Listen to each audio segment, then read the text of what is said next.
IJK இணை பொதுச் செயலாளராக இருந்து வந்தார் லாட்டரி அதிபர் மார்டினின் மனைவி லீமா ரோஸ். அவர் அந்த கட்சியிலிருந்து விலகுவதாக தெரிவித்திருக்கிறார். இது பற்றிய மேலும் விவரங்களை தருகிறார் நமது செய்தியாளர் குணசேகரன். குணசேகரன், முழு விவரம்.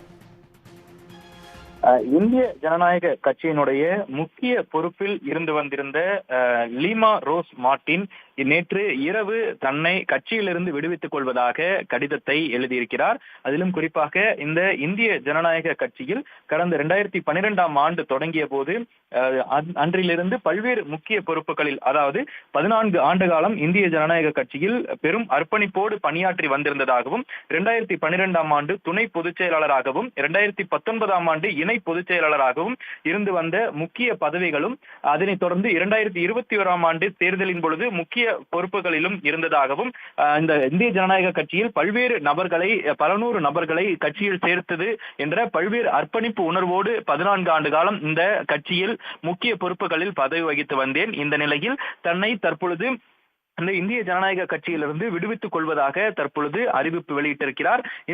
இதன் மூலமாக இந்திய ஜனநாயக கட்சியில், அதாவது லீமா ரோஸ் மார்டின் அவருடைய கணவரான மார்டின், லாட்டரி அதிபரான மார்டினுடைய மனைவி, அவருடைய கட்சியிலிருந்தே தன்னை விடுவித்துக் கொள்வது என்பது கட்சியில் ஒரு மிகப்பெரிய ஒரு குழப்பத்தை ஏற்படுத்தி இருக்கிறது. அது மட்டுமல்லாது, கடந்த மாதம் 11ஆம் தேதி, அதாவது ஜனவரி 11ஆம் தேதி எடப்பாடி பழனிசாமி அவரது இல்லத்தில் சந்தித்து அதற்கான அந்த புகைப்படத்தினையும் வெளியிட்டிருந்தார். அப்பொழுது முன்னாள் அமைச்சர் SP வேலுமணியும் உடனிருந்தார்.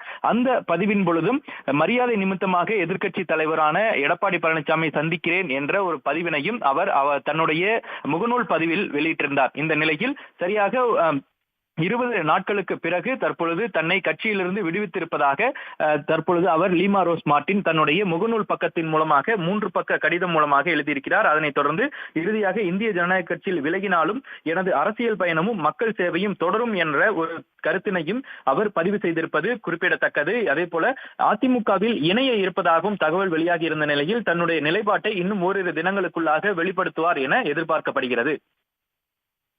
விரிவான தகவல்களுக்கு நன்றி குணசேகரன்.